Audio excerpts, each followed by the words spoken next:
न किया, जहाँ श्री महाप्रभु जी ने यमगति का निरूपण करते हुए ये आज्ञा दी कि गौण और मुख्य भाव से कर्म मार्ग के फलों के अंदर भेद होता है, परंतु उससे तात्पर्य ये नहीं कि जो कर्म मार्ग की व्यवस्था है उस व्यवस्था में सभी लोग एक ही फल को प्राप्त करते हों और कोई भी फल न प्राप्त करते हों, इधर और बोथ द वे। और कर्म मार्गीय जो व्यवस्था है उस व्यवस्था में भी जीव जैसे अन्य मार्गों के अंदर भी यथाधिकार साधन आदि करते हैं और उन्हें अपना अपना फल प्राप्त होता है, यही व्यवस्था कर्म मार्ग के विषय में भी है। इसलिए कोई एक लाइन ड्रॉ करके हम ये निर्णय नहीं कर सकते हैं कि इसके अतिरिक्त के जितने भी मार्ग हैं वो फलदायक नहीं होंगे। ये ओवरऑल श्री महाप्रभु जी का तात्पर्य है। अब आगे श्री महाप्रभु जी नया अधिकरण जो है वो प्रारंभ कर रहे हैं पुरुषोत्तम जी का निरूपण देख के, और फिर हम भाष्य का विषय देखते हैं।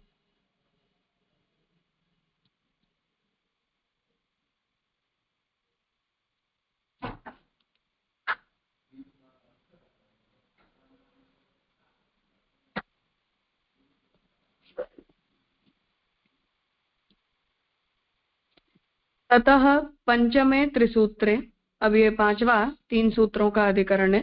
तृतीय शब्दावरोध इति अधिकरणे वृष्टेः अन्नभावः तृतीय आहुतेः फलम् तत्र बीजावापं विना केवल वृष्टेः अन्न असंभवात् प्रत्यक्ष विरोधम आशंक्य। तो अब यहाँ वृष्टि के द्वारा अन्न भाव की प्राप्ति होना, ये तृतीय आहुति का फल पंचाग्नि विद्या में बताया गया है। तत्र बीजावापम विना, वहां बीज का आरोपण किए बिना केवल वृष्टि के द्वारा तो अन्न की उत्पत्ति प्रत्यक्ष से विरुद्ध होने के कारण आशंका उपस्थित होती है। तृतीय आहुतौ देव होमात् कारणभूतमेव जलम वर्षति इति उच्यते। तो महाप्रभु जी उसका निर्णय दे रहे हैं कि तृतीय आहुति से देव होमात, देवता के प्रति होम किया जाने पर कारणभूतमेव जलम वर्षति, अर्थात कि कार्य रूप जल की वृष्टि होती है ऐसा तात्पर्य नहीं है, परंतु कारणभूत जल की ही वृष्टि होती है। तस्मात् च अन्नम श्रुतौ एव उक्तम, इसीलिए अन्न का श्रुति में निरूपण किया गया है। ता आप अन्नम असृजंत इति, कि जल के द्वारा अन्न की उत्पत्ति होती है। तस्मात् प्रत्यक्षस्य लौकिकत्वात् तद विरोधो न दोषाय इति उक्तम, इसलिए जो प्रत्यक्ष है वो तो लौकिक होने के कारण प्रत्यक्ष जन्य जो हमारा बोध है या प्रत्यक्ष जन्य जो विरोध है उससे श्रुति का बाध नहीं हो जाता, ऐसा निर्णय प्रथम सूत्र में महाप्रभु जी देना चाह रहे हैं। तृतीय शब्दावरोधः संशोकजस्य, तो तृतीय अर्थात तीसरी आहुति का जो निरूपण है उसमें शब्दावरोधः, शब्दजन्य अवरोध होने से संशोकजस्य, तो तीसरी आहुति में जो ये निरूपण किया गया है उसमें यहाँ अब संशय उपस्थित कर रहे हैं कि अब तीसरी आहुति के संबंध में विचार करते हैं। पंचाग्नि विद्या में निरूपित तीसरी आहुति के विषय में विचार का प्रारंभ इस अधिकरण में कर रहे हैं। इस आहुति में वृष्टि से अन्न होता है, तो वहां ये निरूपण किया गया है कि वृष्टि के द्वारा अन्न की उत्पत्ति होती है, इसलिए इसे सफल आहुति कहना चाहिए। तो इसे यहाँ सफल आहुति कहना चाहिए, अर्थात कि हमने जो आहुति दी उससे जो कुछ भी फल प्रकट होता है वो अगर हमें दिखलाई देता है या वो फल हमें मिल जाता है तब हम उसे सफल आहुति कहते हैं। पिछली 2 आहुतियों की जानकारी तो शास्त्रों से ही होती है, किंतु इसमें तो वृष्टि और अन्न, इन 2 साधन और फल का प्रत्यक्ष होता है। बाकी जो भी आहुति हम देते हैं उससे जो कोई भी फल प्रकट होता है वो अदृष्ट फल है, हमें नहीं दिखाई देता कि इसका क्या परिणाम आया है, अर्थात उससे हमारे जो भी पुण्य संचित हो रहे हैं वो हमें दिखाई नहीं देते हैं। परंतु ये जो तृतीय आहुति है, इसमें वृष्टि होना और अन्न उत्पन्न होना, ये साधन और फल दोनों ही हमारे प्रत्यक्ष के विषय बनते हैं। बिना बीज के केवल वृष्टि मात्र से अन्न नहीं होता, बीज का ही फल होता है। तो यहाँ ये संशय उपस्थित कर रहे हैं कि बिना बीज, जमीन में बीज हमने नहीं बोया है तो बरसात हो जाने से अन्न उत्पन्न नहीं होता, बीज ही अन्न के रूप में फलित होता है। केवल निमित्त कारण रूप जल से अन्न हो जाता हो ऐसा नहीं कह सकते हैं। तो जल होना या खाद वगैरह डालना, सूर्य का प्रकाश मिलना, ये सब तो उसके निमित्त कारण होते हैं। उपादान कारण के रूप में तो बीज होता है, इसलिए उपादान कारण के बिना अन्न की उत्पत्ति होती है ऐसा हम नहीं कह सकते हैं। इसलिए वृष्टि से अन्न हुआ ऐसा कथन असंगत है। इसलिए ये आहुति के बारे में जो श्रुति ये कहती है कि वृष्टि होने से अन्न उत्पन्न होता है, तो ये कथन प्रत्यक्ष से विरुद्ध होने के कारण असंगत है। इस संशय पर कहते हैं तो महाप्रभु जी अब यहाँ समाधान दे रहे हैं कि तृतीय आहुति में वृष्टि का शब्द साम्य होने से कारणभूत जल का ही ग्रहण होगा। तो महाप्रभु जी कह रहे हैं कि ये तीसरी आहुति में जो वृष्टि शब्द का उपयोग किया गया है, तो हम उससे सामान्य अर्थ समझते हैं कि वृष्टि का मतलब होता है बरसात, तो उससे हम केवल कारणभूत जल को ही हम ग्रहित करते हैं। सदैव सौम्य इदमग्र आसीत् तत्तेज ऐक्षत बहुस्याम प्रजायेय तदापो असृजत तस्माद्यत्यक्वच इत्यादि सृष्टिबोधक श्रुतियों में जिन कारणों का निरूपण किया गया है उसमें जल को सहायक रूप से दिखलाया गया है।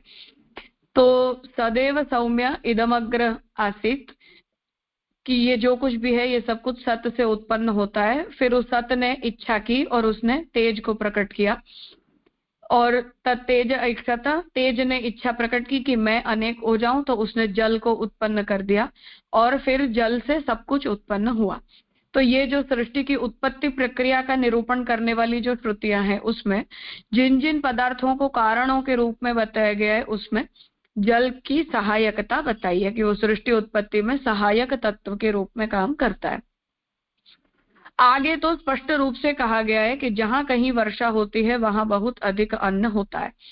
इससे निश्चित होता है कि पंचाग्नि विद्या में भी कारणभूत देव होम से ही वृष्टि होती है, उसमें किसी अन्न की अपेक्षा नहीं रहती। तो जल जो है वो कारण रूप तत्व है, इसलिए जहां भी जल का बाहुल्य होता है वहां अन्न की उत्पत्ति का बाहुल्य होता है। इसलिए पंचाग्नि विद्या में भी जो कारणभूत जल को निमित्त कारण के रूप में बताया गया है, तो तत्परक होम के द्वारा ही वृष्टि होती है और उसमें फिर कोई अन्न की उत्पत्ति की अपेक्षा नहीं है, पर कारण तत्व की उत्पत्ति के उल्लेख के रूप में हमें इसे समझना चाहिए। यदश्रवत श्रीयत इत्यादि में शोक पद से सहायक वस्तु का बोध होता है। तो वहां महाप्रभु जी श्रुति वचन को उद्धृत कर रहे हैं कि यदश्रवत श्रीयत तद रजतम हिरण्यम अभवत। तो यहाँ शोक पद के द्वारा सहायक पदार्थ का बोध किया गया है और वो सहायक पदार्थ जल है। यद्यपि उक्त सृष्टि प्रसंग में अन्न शब्द पृथ्वी का बोधक है, तो अन्न शब्द का अर्थ यहाँ पृथ्वी है, मतलब जो भी जड़ पदार्थ है संसार पृथ्वी का वो। किंतु इस पंचाग्नि विद्या में पृथ्वी को अग्नि रूप तथा जल को समिधा रूप दिखलाया गया है। तो हम जैसे भौतिक पदार्थ के द्वारा यज्ञ करते हैं उस प्रकार पंचाग्नि विद्या मानस होम है, अर्थात कि हम इस पूरे ब्रह्मांड को अग्नि रूप जानकर और उसमें अपनी इंद्रियों का, अपना और तत्वों का होम करते हैं स्थूल शरीर और सूक्ष्म शरीर के विलय के लिए, जिससे हमारी फिर जीवात्मा मुक्ति को प्राप्त करती है। इसलिए ये जो पूरी प्रक्रिया है इसमें पृथ्वी को अग्नि रूप बताया गया है कि ये जो अन्न है, मतलब अन्न शब्द पृथ्वीवाची है, तो अन्न रूप जो पृथ्वी है वो अग्नि रूप है और जल जैसे समिधा है। तो हम जैसे समिधा में अग्नि को प्रज्वलित करते हैं उस प्रकार से समिधा में अग्नि उत्पन्न होती है, उस प्रकार जल से अन्न उत्पन्न होता है। इसलिए अन्न शब्द अन्न का ही बोधक है। इसलिए वहां अन्न शब्द का अर्थ बीज नहीं लेना है, परंतु अन्न शब्द का अर्थ अन्न लेना है जिससे पृथ्वी ग्रहित होती है। कारण शक्ति युक्त वृष्टि से अन्न होता है, इसलिए असंभवता नहीं है। तो कारण शक्ति युक्त वृष्टि से, अर्थात कि वृष्टि ही कारणभूत है, निमित्त कारण रूप है अन्न की उत्पत्ति में। और अन्न यहाँ भौतिक अन्न का वाची नहीं है, परंतु पृथ्वी वाची है। इसलिए कारण शक्ति युक्त वृष्टि के द्वारा अन्न होता है। इसलिए जो प्रत्यक्ष विरोध की संभावना पूर्व पक्षी ने उपस्थित की थी, वो इस संदर्भ में ठीक नहीं है। ऐसा समाधान महाप्रभु जी कर रहे हैं।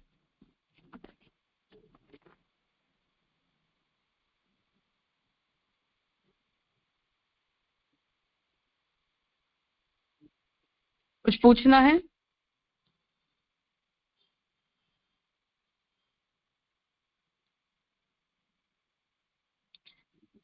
कहिए जगदीश जी। दंडवत प्रणाम राजा।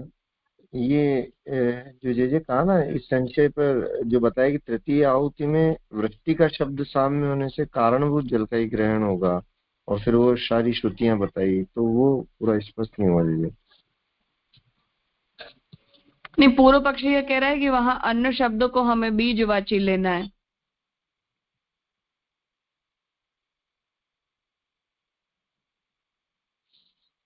क्योंकि जो जल से सीधा अन्न नहीं उत्पन्न हो जाता है, ऐसा जो पूर्व पक्षी कहना चाह रहे हैं, उसका महाप्रभु जी विरोध कर रहे हैं कि वहां अन्न शब्द जो है वो पृथ्वीवाची है।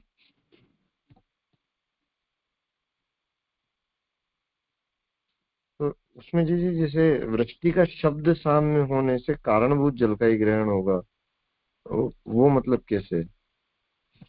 वो मतलब ये है कि ये पंचाग्नि विद्या पूरी कार्य पदार्थों को डिस्कस नहीं कर रही है, कारण तत्वों की और कारण तत्वों की ही व्यवस्था का डिस्कस।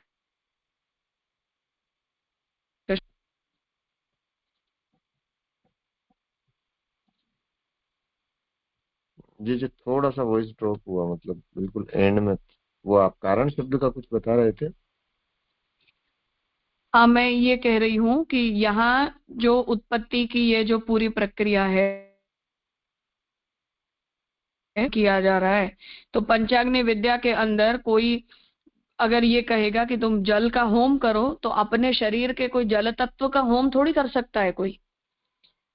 पर वो जो मंत्र है या वो जो पंचाग्नि विद्या की पूरी प्रक्रिया है, वो आदि भौतिक प्रक्रिया नहीं है, वो आध्यात्मिक की प्रक्रिया है।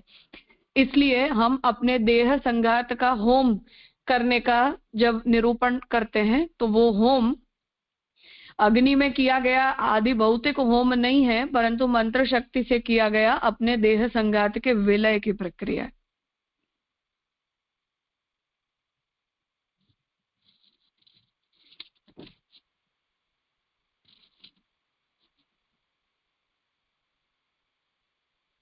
अच्छा जी इसमें जैसे ये एक बात ये भी बताई कि जैसे दो आहुतियां तो अप्रत्यक्ष थी और तीसरी आहुति, तो ये मतलब ये उस पंचाग्नि विद्या में ही इस प्रकार से चल रहा है, तो वो जो पहली दो आहुतियां थी मतलब वो उनकी जानकारी शास्त्रों से होती है, और तीसरी आहुति में कह रहे हैं कि जैसे वृष्टि और अन्न इनका प्रत्यक्ष हुआ, तो अगर अगर हम फिर आध्यात्मिक प्रक्रिया मानेंगे तो इनका प्रत्यक्ष भी हमको कैसे होगा? पूर्व पक्ष कह रहा है ना, ये हम थोड़ी कह रहे हैं कि इसके प्रति। अच्छा। हाँ जी स्पष्ट है। एक दीजिए लास्ट में वो तो ये ठीक है। ये एक लास्ट में उत्तर पक्ष में जो श्रुति गिनाई ना, यदश्रव श्रीयत आपने बताया भी कुछ आगे इत्यादि में शोक पद से सहायक वस्तु जल का बोध होता है। तो वो प्रक्रिया जैसे ऊपर आपने सारी श्रुतियों से समझाई कि पहले सत से तेज हुआ और फिर तेज से जल, तो उसमें सहायक तत्व उसी प्रकार से समझना है इस श्रुति में भी, या कुछ अलग बात है?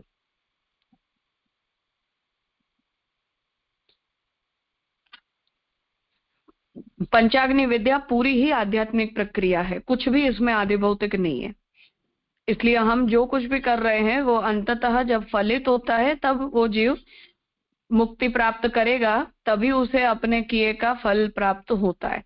वो प्रत्येक आहुति ये मानस प्रक्रियाएं हैं, जैसे हम ध्यान धारणा समाधि वगैरह की अवस्थाओं में अपने आप को अपग्रेड करते हैं, उस प्रकार से अपने आदि भौतिक और आध्यात्मिक देह संघात का क्रमशः विलय किया जाता है।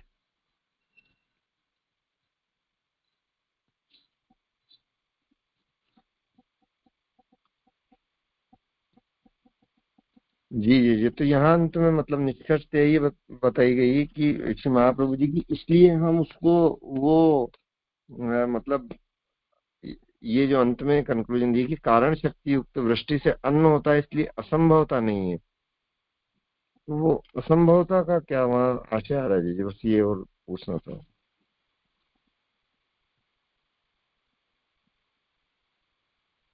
मुझे समझ में नहीं आ रहा आप क्या पूछना चाह रहे हैं। ये लास्ट पंक्ति है, कारण शक्ति युक्त वृष्टि से अन्न होता है इसलिए असंभवता नहीं है।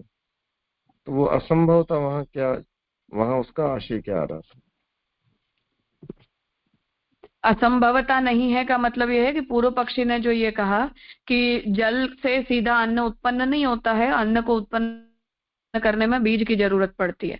तो महाप्रभु जी कह रहे हैं कि ये तो कारण प्रक्रिया का निरूपण किया जा रहा है, इसलिए अन्न से जल से अन्न की उत्पत्ति होती है ऐसा हम कह रहे हैं। ये कोई असंभवित प्रक्रिया नहीं है, क्योंकि ऐसी स्थिति में तो तेज से भी वायु की उत्पत्ति नहीं हो सकती है।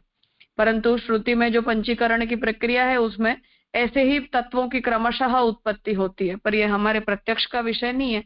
प्रत्यक्ष का विषय तो यह है कि ये पांचों तत्व एक दूसरे से अलग अलग स्वभाव के।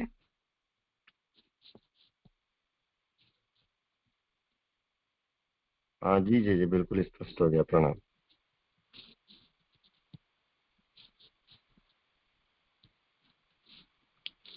हरीश गांधी कहिए। यस, प्रणाम राजा। यहाँ लिखा है ना कि जल को समाधि रूप दिखलाया गया है, उसका मतलब है सहायक रूप दिखलाया गया है।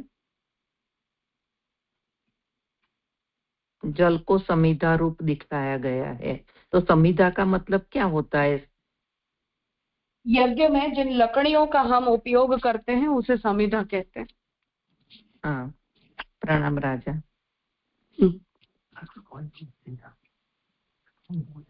हाँ स्वाति बहन। हाँ, दंडवत प्रणाम राजा। राजा, वो शोक पद की बात आ रही है कि शोक पद से सहायक वस्तु का बोध होता है, और वो शोक जो है वो शोक में से उत्पन्न होता है, ऐसे कुछ अर्थ निकलता है जो श्रुति वचन है वहां में। तो पुरुष या शोक जब करता है तो उसको स्वेट यानी वो परसेवा जो बोलते हैं वो उत्पन्न होता है, क्योंकि तेज के कारण, गर्मी के कारण वो जल उत्पन्न होता है, ऐसे समझ लो। नहीं, महाप्रभु जी यहाँ ये कहना चाह रहे हैं कि ये जितने भी तत्व हैं उन सभी तत्वों का क्रमशः जो एसोसिएशन है कि सबसे भगवान ने जब उत्पत्ति करने की इच्छा की तो पहले ये उत्पन्न हुआ, उसके बाद ये उत्पन्न हुआ, उसके बाद कोई तीसरी पदार्थ की उत्पत्ति हुई। तो ये जो पूरी प्रक्रिया है वो एक बात तो ये है कि वो आदि भौतिक प्रक्रिया नहीं है। इसलिए कौन तत्व किसका कारण बन सकता है और कौन तत्व किसका कार्य बन सकता है, इस बारे में हमारे जो आदि भौतिक हमारी जो स्किल है वो इसके अंदर एप्लीकेबल नहीं हो सकती है।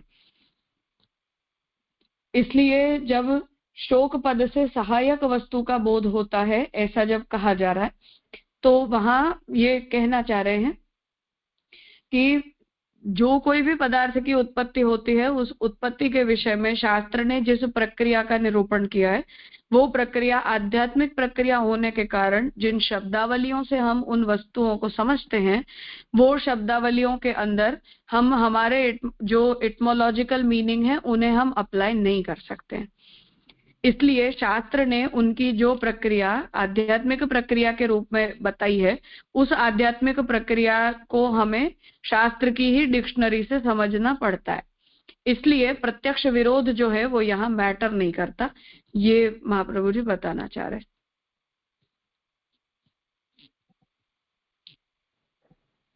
तो एग्जैक्टली शोक से क्या लेना? उस मंत्र के अंदर शोक शब्द का मतलब सहायक तत्व है, ऐसा कहना चाह रहे हैं। रेफरेंस दिया है केवल।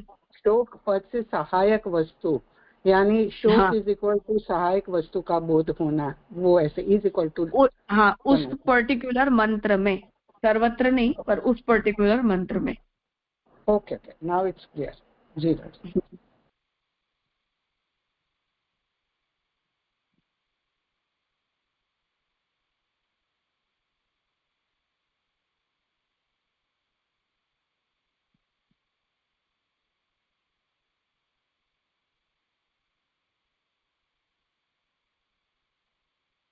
ठीक है, आगे सा भाव्यापत्ति ही उपपत्ते है। तो पुरुषोत्तम जी का हम विवेचन देखें तो ततः द्वितीय सूत्रे जायस्व म्रियस्व इति श्रुत्युक्तस्य तृतीय मार्गत्वम आशंक्य। अब जो हम पिछले अधिकरण में जायस्वेति म्रियस्वेति इस श्रुति वचन को उद्धृत किया था, उस श्रुति में बताया गया जो तृतीय मार्ग है उसकी आशंका को उपस्थित करते हुए, सॉरी पिछले का पढ़ लिया। ततः द्वितीय सूत्रे वायुः भूत्वा धूमो भवति इति श्रावणात्। अब दूसरे सूत्र में वायु होकर वो धूम रूप बनता है, ये जो श्रुति वचन है उसको सुनने पर ते वायवादयो जन्या, ये सब कुछ वायु आदि से जन्य है। इति तदनंतर भाविनी वृष्टि ही अपि जन्या, इसलिए वायु के अंतर्भावी जो वृष्टि है वो भी उत्पन्न होने वाला पदार्थ है। ऐसा अपाम इव इति कारणभूतम जलम न वक्तुम शक्यत इति आशंक्य। इसलिए पूर्व पक्षी कह रहा है कि ये वृष्टि भी जन्य पदार्थ ही है, वो केवल कारणभूत पदार्थ नहीं है।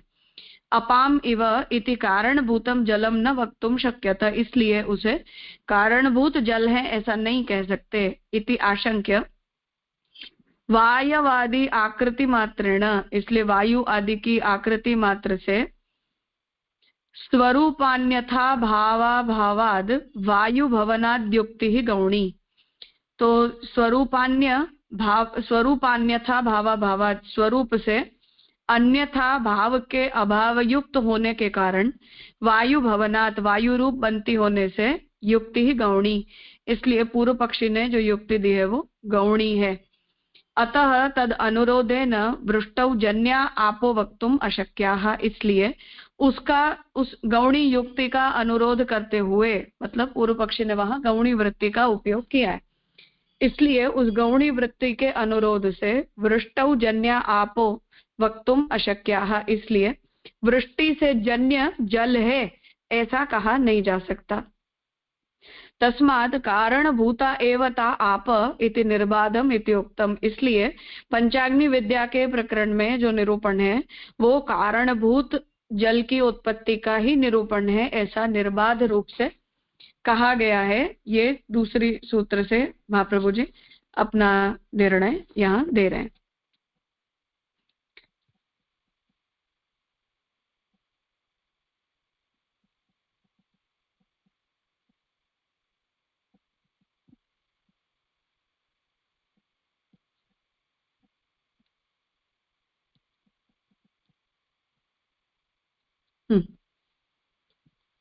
सा भाव्यापत्ति ही उपपत्ति है। तो इस बारे में जल के वृष्टि के विषय में जो कुछ भी कहा वो उसकी भाविक तो मतलब जन्य होने की जो उपपत्ति है वो गलत है, ऐसा महाप्रभु जी यहाँ अर्थ कर रहे हैं। कुछ संशय करते हुए परिहार करते हैं। अब पिछले सूत्र में हमने जो निर्णय दिया उसके ऊपर यहाँ संशय उपस्थित कर रहे हैं। इस पंचाहुति प्रकरण में कारण जल की ही वृष्टि होती है ऐसा नहीं कह सकते। तो 21वें सूत्र में महाप्रभु जी ने यह निर्णय दिया कि यह कार्य रूप जल की उत्पत्ति का निरूपण नहीं है, पर केवल कारण रूप जल की उत्पत्ति का निरूपण किया गया है। तो पूर्व पक्षी यहाँ कह रहा है कि नहीं, ऐसा हम नहीं कह सकते। कार्य कारण रूप से तात्पर्य कि पुनः जैसा हम भागवत तृतीय स्कंद की सर्ग लीला में ये कहते हैं कि तृतीय स्कंद में जितने भी सृष्टि का निरूपण किया गया है वो कार्य सृष्टि का निरूपण नहीं है, पर कारण सृष्टि का निरूपण है। इसलिए तत्वों की उत्पत्ति का वर्णन होता है। हम व्यष्टि पदार्थों का जो कार्य जगत में दर्शन करते हैं उन पदार्थों की उत्पत्ति का वो वर्णन नहीं है। तो उसे यहाँ बता रहे हैं कि धूम मार्ग का वर्णन करने वाली श्रुति में जिसमें कि इसी के समान वृष्टि से अन्न भाव बतलाया गया है। तो पूर्व पक्षी अब अपनी बात को स्पष्ट कर रहा है कि धूम मार्ग का वर्णन करने वाली जो श्रुति है जिसमें इसी के समान मतलब पंचाग्नि विद्या के ही समान वृष्टि से अन्न भाव का निरूपण किया गया है, उन वचनों को वो यहाँ उद्धृत कर रहा है। तस्मिन यावत संपातम से लेकर तिलम आपा जायन्ते तक जो प्रक्रिया बतलाई गई है उसमें यथेतम इत्यादि से आकाश मार्ग से ही संचरण कहा गया है। तो उन श्रुति वचनों में जहां धूम मार्ग का वर्णन प्राप्त होता है वहां आकाश मार्ग से ही जीव संचरण करता है ऐसा बताया है।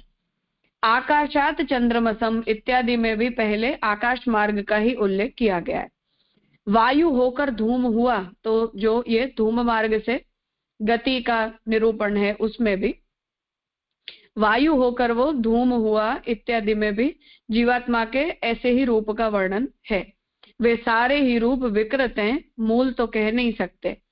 तो वो श्रुति में जितने भी संचरण का जितना भी निरूपण है वो सारे विकृत मतलब प्राकृत रूप हैं, मूल रूप वो नहीं है, इसलिए उन्हीं में गिनाई गई वृष्टि भी विकृत ही है ऐसा मानना पड़ेगा। इसलिए वहां सृष्टि प्रकरण के अंतर्गत जो निरूपण आया उसमें क्योंकि वृष्टि का भी उल्लेख किया गया है इसलिए वहां जो वृष्टि का निरूपण आ रहा है उसे भी हमें कार्य रूप, विकृत से मतलब है परिणमित जो कृति है वो परिणाम युक्त जो है वो कारण रूप है, वो नहीं मूल है अर्थात कारण रूप। तो पूर्व पक्षी कह रहा है कि इसलिए वृष्टि भी वहां विकृत है मतलब कार्य रूप है ऐसा ही हमें मानना पड़ेगा।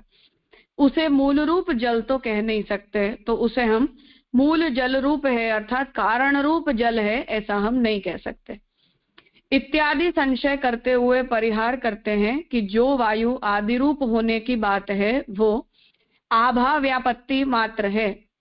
तो उस संशय का अब महाप्रभु जी निराकरण कर रहे हैं कि वायु आदि रूप मतलब सबसे पहली उत्पत्ति है, वो जो बात है वो आभा व्याप्ति मात्र है, अर्थात वायु किसी आभा जब वायुमंडल में आती है तो उस आहुति रूप आभा को वायु होना कहा गया है। तो महाप्रभु जी कह रहे हैं कि वो मूल कार्य रूप वायु का निरूपण नहीं है, वहां केवल आभा व्याप्ति मात्र है, अर्थात कि जब वायुमंडल में वायु की आभा आती है अर्थात हमें ऐसा लगता है कि जैसे पवन हो, ऐसा जो हमें केवल प्रतीति मात्र होती है परंतु वो वस्तुतः वायु की उपस्थिति नहीं होती है, उसी प्रकार उस आहुति रूप आभा को वायु होना कहा गया है। तो जैसा हमने देखा कि आहुति प्रत्यक्ष आहुति नहीं है परंतु मानस आहुतियां हैं, तो उस आहुति रूप आभा को ही वायु रूप माना गया अर्थात वो मानसिक रूप से उसमें वायु का भावन किया जाता है। आकृति ही पदार्थ है, इसलिए तेज भाव को प्राप्त वस्तु जब जल भाव को प्राप्त होती है तो आकृति ही पदार्थ है अर्थात कि जिस रूप में उसका भावन किया गया है उस रूप से ही वो तेज भाव को प्राप्त करती है और फिर वो जल भाव को भी प्राप्त करती है, अर्थात क्रमशः हम अपने पांचों भूतों से निर्मित हमारा जो स्थूल सूक्ष्म शरीर है उसको अपने अपने कारण तत्वों में आहूत करते हैं। तो वो पहले वायु रूप होती है, फिर वो तेज भाव को प्राप्त करती है और फिर वो जल भाव रूप भी हो जाती है। तो उसकी पूर्व कांति नाश हो जाती है, इसलिए उसका वह पूर्व रूप नष्ट सा प्रतीत होता है। वस्तुतः मूल तत्व तो नष्ट होता नहीं, उसकी आभा मात्र नष्ट होती है। तो वो मूल तत्व का वहां नाश नहीं होता है परंतु उसकी जो आभा होती है वही केवल नष्ट होती है। समझने के लिए ऐसा समझो कि जैसे ध्रुव जी की तपस्या के चरित्र में ये बात आती है कि ध्रुव जी ने संपूर्ण ब्रह्मांड के वायु का निरोध कर दिया अपने अंदर, इसलिए जब उन्होंने अपनी सांसें रोक दी तो समष्टि और व्यष्टि के संबंध की प्रक्रिया से पूरे ब्रह्मांड की वायु रुक गई और देवताओं ने भगवान से जाकर कहा कि ऐसा अगर चलता रहा तो ये संसार नष्ट हो जाएगा, प्रलय हो जाएगा। तो अब ये कैसे होता है? अब यहाँ जो अब उसके बाद अर्थात तपस्या संपन्न होने के बाद तो फिर ध्रुव जी ने राज्य भी किया है, अपने घर भी वापस लौटे, तो उन्होंने उनका विलय नहीं कर दिया है परंतु उनका निग्रह कर दिया है। तो ये मानस प्रक्रियाएं होती हैं केवल, ये इसे हम दृष्ट प्रक्रिया के रूप में हम नहीं मान सकते, वो बात यहाँ महाप्रभु जी मूलतः बताना चाह रहे हैं। तो इस तरह जब पंचाग्नि विद्या की प्रक्रिया में योगी उपासन करता है तो वो मानस उपासन करते हुए अपने अपने उन तत्वों का विलय करता है। परंतु ऐसा होने पर उनकी आभा मात्र का नाश होता है, जो मूल तत्व होते हैं वो नष्ट नहीं होते हैं। प्रायः चित्र में चित्रित घोड़ा आदि अन्य चित्रित वस्तुओं के सांकर ऐसे दूसरे रूप में ही समझ में आते हैं, वैसे ही उक्त व्यवस्था भी है। जैसे हमने कोई चित्र बनाया परंतु वो चित्र स्पष्ट नहीं बना, तो देखने वाला उसे पहचान नहीं सकता है कि हमने क्या बनाने का प्रयास किया है। तो उसी प्रकार से ये तत्व भी उनकी आभा मात्र होती है, अर्थात संकल्प से ऐसा किया जाता है, परंतु वो दृष्ट पदार्थ का नाश होता हो ऐसा नहीं है। तो ये जो पंचाग्नि विद्या है उससे वो सब कुछ संचित होता होता रहता है, वो अदृष्ट रूप में संचित होता है ये पूरी प्रक्रिया, और फिर अंततः वो जीव का मोक्ष होता है। उपासना मार्ग में उक्त बाधा भी नहीं है और न भूतवा श्रुति में ही बाधा है। वहां तो सभी पदार्थ जैसे कि तैसे ही हैं। जन्म, आरोह और अवरोह इत्यादि का भी वैसा ही उल्लेख मिलता है। तो महाप्रभु जी बता रहे हैं कि पूर्व पक्षी ने तो धूम मार्ग में जो श्रुति वचन उपलब्ध हो रहे थे उन्हें उद्धृत करते हुए अपनी बात की है, पर उपासना मार्ग में तो इतना भी नहीं है, मतलब आभा मात्र का नाश होता हो ऐसा भी नहीं है, और न ही भूतवा श्रुति में ही उसका बाद बताया गया है। वहां तो जो भी पदार्थ होते हैं वो जैसे कि तैसे हैं, और जन्म, आरोह, अवरोह अर्थात उत्पन्न होना, फिर आगे बढ़ना, फिर नाश की प्रक्रिया का प्रारंभ होना, वो सब कुछ यथावत होता रहता है। अन्य वस्तु का अन्य रूप बतलाने वाली श्रुति वस्तुतः गौण ज्ञापन करती है। तो जो कोई भी वस्तु के स्थान पर हम जो मूल शब्द होता है उसके स्थान पर यदि हम अन्य पदार्थ की वहां कल्पना करते हैं तो ऐसी जो श्रुतियां हैं वो केवल गौण ज्ञापन करती है। कारणांश भाव के अतिरिक्त स्थल पर उसकी गौण प्रतीति ही होती है। तो कारणांश भाव के अतिरिक्त मतलब कि जहां जहां भी उसकी कारण रूप उत्पत्ति और कारण रूप प्रक्रियाओं का निरूपण किया गया है उसके अतिरिक्त स्थानों पर केवल उसकी गौण प्रतीति होती है, अर्थात हमें उसकी इस प्रक्रिया को समझना चाहिए कि ये प्रक्रिया कारण प्रक्रिया का निरूपण करना चाह रही है। इसलिए श्रुति जो है वो उन विषयों में केवल हमें हिंट देती है, फिर वो जब ये सब कुछ एग्जीक्यूट होते हैं तब उनका एग्जीक्यूशन का निरूपण श्रुतियों में यथावत रूप से हमें दिखाई नहीं देता है। इसलिए आकृति मात्र से स्वरूप का बदलना होता है सो बात नहीं है। इसलिए जो पूर्व पक्षी ये बात कहना चाह रहा था कि धूम मार्ग के वर्णन में जो निरूपण हमें मिल रहा है उस दृष्टि से ये जितने भी पदार्थों का और प्रक्रिया का उल्लेख है ये कार्य रूप प्रक्रिया का उल्लेख है। तो महाप्रभु जी कह रहे हैं कि नहीं, ऐसा नहीं है। आकृति मात्र से उसका स्वरूप केवल बदलता रहता है ऐसा हम नहीं कह सकते, अर्थात कि वो विकृत और कार्य रूप पदार्थों का निरूपण किया जा रहा है ऐसा नहीं कहा जा सकता है। श्रुति जो है वो वहां कार्य पदार्थों का और कार्य प्रक्रिया का ही निरूपण करना चाहती है।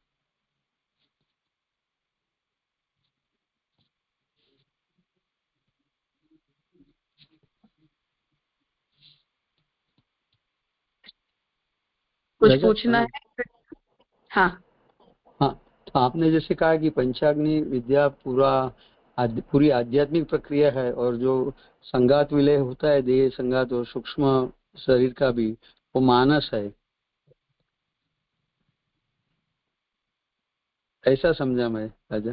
ठीक है, हाँ सही बात है। तो फिर वो जो फिर जो यज्ञ करेंगे वो तो यद्यपि भावना और प्रक्रिया आध्यात्मिक है, पर फिजिकली मीन्स प्रक्रिया तो यानी होम वगैरह भी मानस रहेगा, यानी टोटल कि वो भौतिक से भावना आध्यात्मिक और मंत्र आध्यात्मिक उस तरह समझना। अर्थात इसमें ये होता है कि मानो ध्रुव जी जब तपस्या कर रहे हैं और वो सकाम है तप उनका, धूम मार्ग का मतलब होता है सकाम साधना करने वाले लोग, उनकी सुधूम मार्ग से गति होती है, बराबर है ना। तो अब ध्रुव जी जब तपस्या कर रहे हैं उस स्थिति में वो कोई नित्य कर्म नहीं कर रहे, कोई नैमित्तिक कर्म भी नहीं कर रहे। तो जो भी हमारे नित्य धर्म होते हैं उनका भी वहां लोप हो गया और नैमित्तिक धर्मों का भी लोप हो गया। अब वो लोप है या उस साधना के अंतर्गत ही उन नित्य नैमित्तिक धर्मों का समावेश हो जा रहा है, ऐसा हम कहेंगे। बराबर। क्योंकि लोप कहेंगे तो उसका प्रत्यवाय होगा उनको। हाँ तो ये तो पुण्य करते करते पाप हो जाएगा। सही बात। तो उस प्रकार से गौण मुख्य भाव से हम जब भी कोई एक साधन को अपना प्रमुख साधन बना लेते हैं तो शास्त्र में नित्य नैमित्तिक धर्मों के द्वारा या यज्ञ आदि की प्रक्रियाओं के द्वारा जो कुछ भी होना है वो सब कुछ गौण मुख्य भाव की प्रक्रिया से अवांतर प्रक्रिया के रूप में मान्य किया जाता है। जो बात हमें महाप्रभु जी भक्ति मार्ग के उससे बताना चाह रहे हैं कि जैसे हमने मूल को दे दिया तो पूरे वृक्ष को जल दे दिया, तो हमारे जितने भी धर्म कर्म हैं वो सब उसमें आ गए। स्वतंत्र रूप से उनकी कोई उपादेयता नहीं बचती है और ना ही कोई फल रूपता बचती है। तो उस प्रकार से जो व्यक्ति पंचाग्नि विद्या का अनुसरण करना चाहता है उसे फिर प्रत्यक्ष प्रक्रिया का अनुसरण करने की आवश्यकता नहीं रह जाती है। उसके लिए ये जो मानस प्रक्रिया है, इस मानस प्रक्रिया से ही उसके सारे धर्म अनुष्ठेय माने जाते हैं। अच्छी तरह समझाया आपने। वो शब्द कॉइन किया था गौण और मुख्य भाव से, वो क्लियर हो गया उसको। हाँ तो वहाँ वो सन्यासी होता है उसे भी सन्यास ग्रहण करने के बाद वो लोग कभी भी द्रव्य यज्ञ नहीं करते हैं, परंतु उन धर्मों का लोप नहीं होता है, क्योंकि जब तक हमारा शरीर है तब तक तो उन धर्मों का अनुसरण करना है, क्योंकि कोई देहाध्यास नहीं निवृत्त हो गया है, ममता छोड़ी है केवल सन्यासी ने। तो अब वो कुटीचक होगा, बहुदक होगा या आगे की अवस्थाओं में परमहंस सन्यास तक जब तक नहीं चला जाता है तब तक वो जितने भी धर्म है वो सब पदार्थों से नहीं करते हैं परंतु मानस यज्ञ करते हैं। तो मानस यज्ञ जब कर रहे हैं तो भावनात्मक रूप से वो जब कोई भी आहुति देंगे या संध्या वंदन का बेर मिनिमम कर्म समझ लीजिए, तो संध्या वंदन के अंदर भी जो भी मिनिमम करना है वो जो कुछ भी अगर वो मानस संध्या करते हुए करेंगे तो वहां किन तत्वों का आहूत हुआ माना जाएगा। कोई भी प्रत्यक्ष द्रव्य तो नहीं है, केवल मंत्र द्रव्य है, मंत्रात्मक है। तो मंत्रात्मक होने के बावजूद भी उनकी कारण रूपता का उनमें होम हो जाता है, चाहे वो विकृत अर्थात व्यष्टि समष्टि के संबंध में कार्य पदार्थ के रूप में उसका होम नहीं हो रहा है, परंतु वो गतार्थ है, ऐसा महाप्रभु बताना चाहते हैं। और लास्ट में आपने एकदम क्लियर हो गया राजा, पर लास्ट में आपने बताया कि फिर श्रुति कहती है जो उनका फल होता है वो क्रिया रूप होता है, कार्य रूप होता है। वो जिस संकल्प से किया होगा उसके ऊपर है। सकाम किया है तो सकाम होगा, जैसे यज्ञ सकाम करेंगे तो सकाम फल होगा, निष्काम करेंगे तो निष्काम फल होगा। वो कार्य रूप होगा, वो तो कार्य रूप होगा, फल तो कार्य रूप होगा, परंतु ये जो पूरी प्रक्रिया है ये तो तत्वों में आउट बराबर। हाँ, तो वो केवल इसका जो पुण्य है पंचाग्नि विद्या के अनुसरण का वो तो केवल संचित हो रहा है। हमें थोड़ा दिख रहा है कि हम जो कर रहे हैं उससे कुछ हो भी रहा है कि नहीं हो रहा है। जैसे ये भौतिक आध्यात्मिक आधिदैविक यज्ञ की बात है, तो जब देवता स्वयं प्रकट होकर हमारी हविष्य का भोग कर देते हैं तब तो हमें समझ में आता है, परंतु बाकी तो देवता ले रहे हैं कि नहीं ले रहे हैं हमें क्या पता। वो गुर्जा समराई की वार्ता जैसा है, ठाकुर जी अरोग रहे हैं नहीं अरोग रहे हैं हमें क्या पता। तो ये ठाकुर जी जब ये हमारे लिए भी वो आधिदैविक प्रक्रिया है कि जब ठाकुर जी हम दर्शन देकर अरोग लेते हैं तो हमें पता चल जाता है। जैसे गिरिराज जी के समय ठाकुर जी ने सभी ब्रजवासियों के सामने अरोग लिया और बाकी तो हम रोज ही ठाकुर जी को भोग दर देते हैं, विज्ञप्ति कर देते हैं, ये सब अपने मंत्र हैं, आत्मनिवेदन मंत्र बोलकर ठाकुर जी को विनंती कर देते हैं, तो ये सब मंत्र ही तो है, तो भावनात्मक ही हो रहा है ना केवल। न तो हमने जो भी भोग पदार्थ धरे हैं वो कम हो रहे हैं, न कोई हलन चलन का हमें कोई प्रत्यक्ष हो रहा है, न ही ठाकुर जी कोई अपनी अनिच्छा हमें प्रदर्शित करते हैं, पर हम तो रोज ही ऐसा कर रहे हैं। तो ये आध्यात्मिक की प्रक्रिया हो रही है ना, आदि भौतिक की कहाँ हो रही है।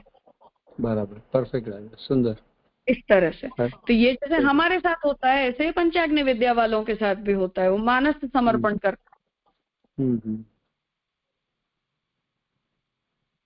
अब ऐसे ये चीजें, अर्थात ये सब जवाब हम उस तरह से समष्टि व्यष्टि के सिद्धांत से देते हैं, कार्य कारण के बीच में तादात्म्य के सिद्धांत से देते हैं। तो आविर्भाव तिरोभाव के सिद्धांत से ही इन सब चीजों का जवाब दिया जा सकता है। ऐसा नहीं है कि ये सब चीजें जस्टिफाइड नहीं है, पर आस्करण राजा ने युद्ध लड़ते लड़ते जब ठाकुर जी को कढ़ी भोग धर दी तो ये क्या प्रक्रिया है। अब ये पंचाग्नि विद्या और ये सब शब्द नए हैं तो हमें भारी पड़ रहा है, पर कंसेप्चुअली वहां भी तो हम यही कहेंगे ना कि वो भावनात्मक है। करेक्ट।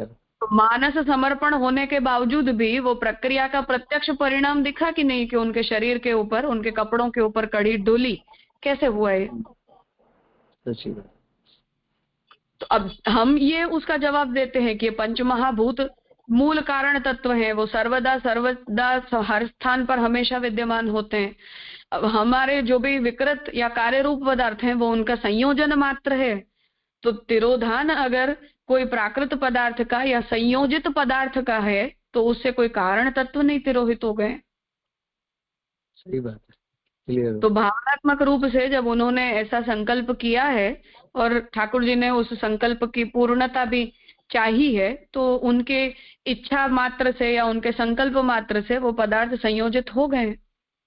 तो कोई अनजस्टिफाइड हवाई प्रक्रिया नहीं है ये। ऐसे ही पंचाग्नि विद्या में भी बताया जाता है। बराबर।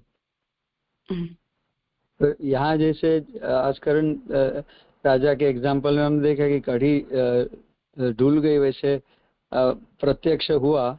तो इसमें पंचाग्नि विद्या में जिस तरह मानस देह संगात वगैरह होगा मन का और सूक्ष्म शरीर का, तो उसमें भी उस तरह के अप्रत्यक्ष दर्शन या मानस अनुभूति ऐसे ही समझना होगा ना राजा? हाँ, यहाँ अब ये तो आस्करण राजा का भाव है इतना उत्तम कि ठाकुर जी ने उसका प्रत्यक्ष अनुभव भी उन्हें करवा दिया। परंतु ये रामानंद पंडित के केस में रामानंद पंडित को थोड़ी पता था कि ठाकुर जी उनकी जलेबियां रोक रहे हैं। पर उन्होंने तो मन से संकल्प किया था कि आप ठाकुर जी आप रोकना, और वो हर विषय में करते थे। पर ठाकुर जी ने उसका प्रत्यक्ष किया। उनके लिए वो अदृष्ट है, दृष्ट तो महाप्रभु जी के लिए था। ओके। परंतु अदृष्ट संचय है। इस प्रकार से ये पंचाग्नि विद्या का पूरा जो पुण्य है वो अदृष्ट संचय होता है उसका। और फिर वो धूम मार्ग या अर्चिरादि मार्ग से जब जीवात्मा की गति होती है तब उससे गतिमान होने पर ही उसके फल का अनुभव होता है।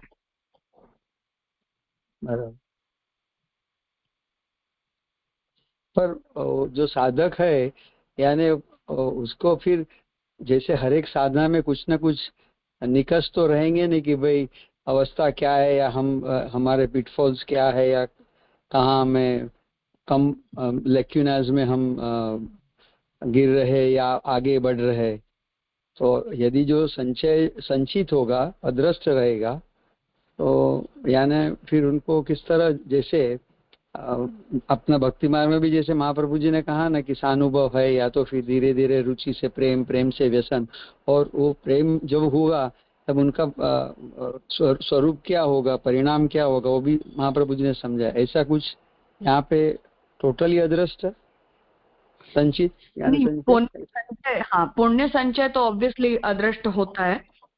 ये तो हमारे केस में भी हम कोई सेकंड पर्सन को इवेल्युएट कर सकते हैं, पर हमें खुद भी अपने बारे में कोई थोड़ा ऐसा एश्योरेंस मिल पाता है। तो सही बात है।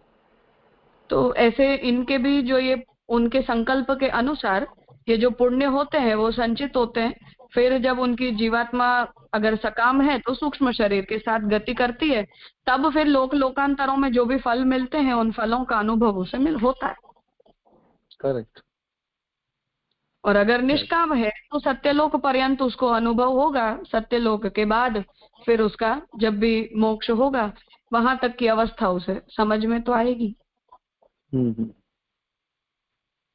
बाकी अदृष्ट संचय होता है।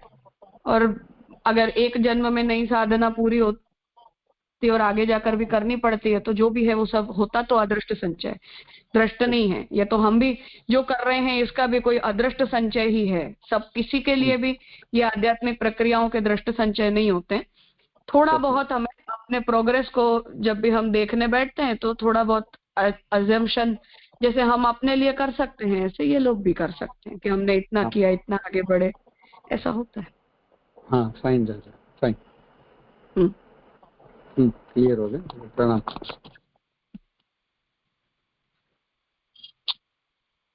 और कुछ है? जी जी, इसमें जैसे ये मार्ग की बात आने के बाद जैसे महाप्रभु जी ने उपासना मार्ग के उल्लेख करके जो बात बताई ना, तो वो किस कॉन्टेक्स्ट में है कि उपासना मार्ग में तो उक्त बाधा भी नहीं है और न भूतव स्तुति में ही बाधा है, तो माने वो किस अर्थ में बात आई वहाँ? मतलब तत्व भी वैसे के वैसे ही हैं, तो पदार्थ कर्म वैसे के मार्ग की वैसे जो कठिनाई है वो उपासना मार्ग में उसका सरलीकरण है, उतना हिंट देने के लिए आया। बाकी फिर विस्तार से महाप्रभु जी आगे के द्वितीय तृतीय पाद में उन सब का निरूपण करेंगे। फिर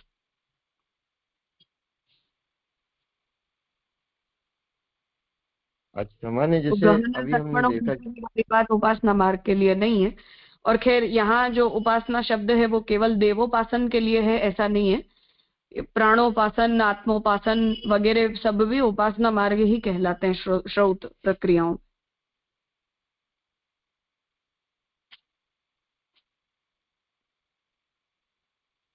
इसमें जैसे उपासना मार्ग में जो जैसे गौण ज्ञापन कर रही हैं, वो जो बात आई ना, उसका क्या आशय है? मतलब कि अन्य वस्तु का अन्य रूप बतलाने वाली श्रुति वस्तु तो गौण ही ज्ञापन करती है, तो जब वो वैसे की वैसे ही है तो फिर गौण भी कैसे हुआ वो? अर्थात कि प्रत्येक प्रक्रिया के कुछ एसेंशियल पार्ट्स होते हैं, कुछ उसके ऑप्शनल पार्ट्स भी होते हैं, कुछ उसकी अधिकार अनुसार गौण प्रक्रियाएं भी होती हैं, प्रिकॉशनल एलिमेंट्स भी होते हैं। उसी प्रकार से श्रुति भी जब कोई भी प्रक्रिया का या कोई भी साधना का निरूपण करती है तो मुख्य प्रक्रिया का निरूपण करना, फिर उसके एक्सटर्नल लिम्स का निरूपण करना, उसके प्रिकॉशनल एलिमेंट्स को बताना, फिर ऐसा नहीं तो ऐसा होगा, ऐसे उसके ऑप्शनल व्यवस्थाओं का निरूपण करना, आपवादिक अवस्थाओं का निरूपण करना, ये सब कुछ श्रुतियों में होता है। इसलिए जब भी हम किसी साधना का वर्णन करने वाली श्रुति वचनों को देखते हैं या उसके प्रकरण को देखते हैं तो वहां उस कौन सी श्रुति किस कंटेक्स्ट में निरूपण कर रही है उस कंटेक्स्ट को देखना जरूरी होता है। वो व्यवस्था महाप्रभु जी बता रहे हैं कि हम किसी भी श्रुति को किसी भी चीज के लिए उद्धृत नहीं कर सकते। जैसे लोग कह दें कि हाँ महाप्रभु जी ने ये भी तो कहा है कि बिना सेवा भी मानसी होती है। अब बात सच है कि सेवायाम व कथायाम व में महाप्रभु जी ने ये बात कही है, डेफिनेटली कही है, परंतु वो मुख्य श्रुति है या गौण श्रुति है हमारे संप्रदाय की दृष्टि से?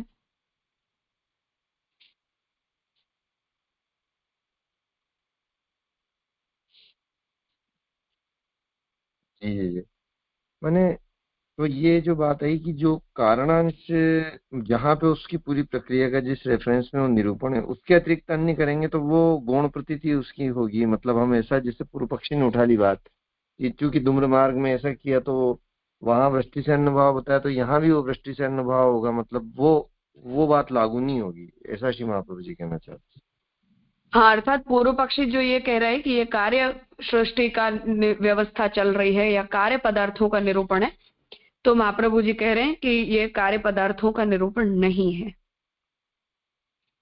इसलिए धूम मार्ग में जो श्रुतियों का निरूपण है उन्हें यहाँ हम अगर फिट करने की कोशिश करेंगे तो हम नहीं कर सकते, अपने अपने कंटेक्स्ट से है वो चीज।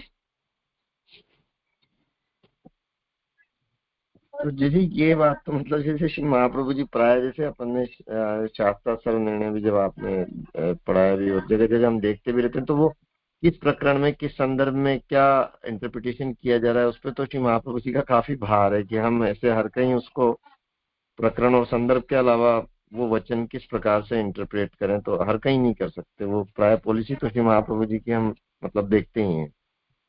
हाँ, इसीलिए मैंने ये एग्जाम्पल दिया कि अगर भक्तिवर्धिनी में महाप्रभु जी सेवायाम व कथायाम व यस्या शक्ति दृढ़ भवेत बता रहे हैं और कोई ये कहे कि बिना सेवा के कथा से भी मानसी की सिद्धि महाप्रभु जी ने बताई है, ऐसा सिद्धांत लेकर हम ये ध्यान योग की तरह मानसी वाले बनने की प्रक्रिया को सपोर्ट करने लग जाएं तो वो मुख्य श्रुति है कि गौण श्रुति है महाप्रभु जी की, विकल्प है या अनुकल्प है। बस उस प्रकार से श्रुतियों का भी जो इवैल्यूएशन है वो अलग अलग ग्राउंड्स पर किया जाता है।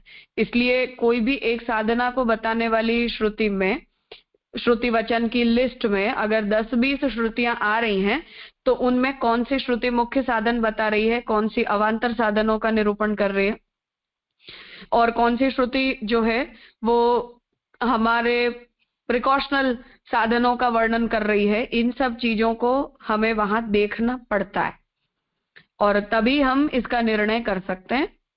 इसलिए महाप्रभु जी ने वो प्रकरण संगति का इंपॉर्टेंस बताया है। तो वो जैसे अर्थ का अनर्थ अपने संप्रदाय में होता है, उसी प्रकार से ऐसे अर्थ का अनर्थ वेदों के अंदर भी किया जा सकता है अगर कोई इन विषयों में सावधान ना रहे तो। जी आपने बहुत सुंदर समझाया सेवायाम व कथायाम से, क्योंकि वो जैसे आपने बताया कि वो वहाँ कथा पक्ष की महत्ता है, मगर उसका अर्थ ऐसा तो बिल्कुल नहीं इंटरप्रेट किया जा सकता कि सेवा पक्ष को गौण मान के हम कथा को ही मुख्य मान लें, तो वो प्रकरण संगति तो महत्वपूर्ण है। हाँ, बहुत सुंदर जी।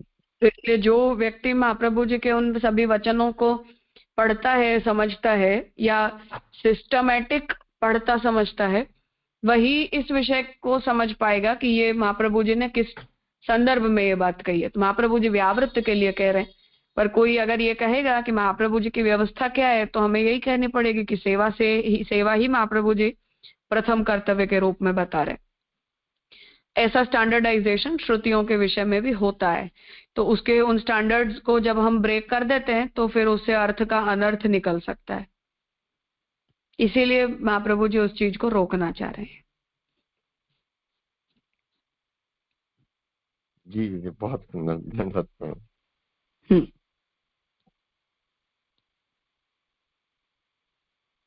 ठीक है, तो आज यहाँ रखते हैं, आगे हम सोमवार से आगे का सूत्र लेंगे।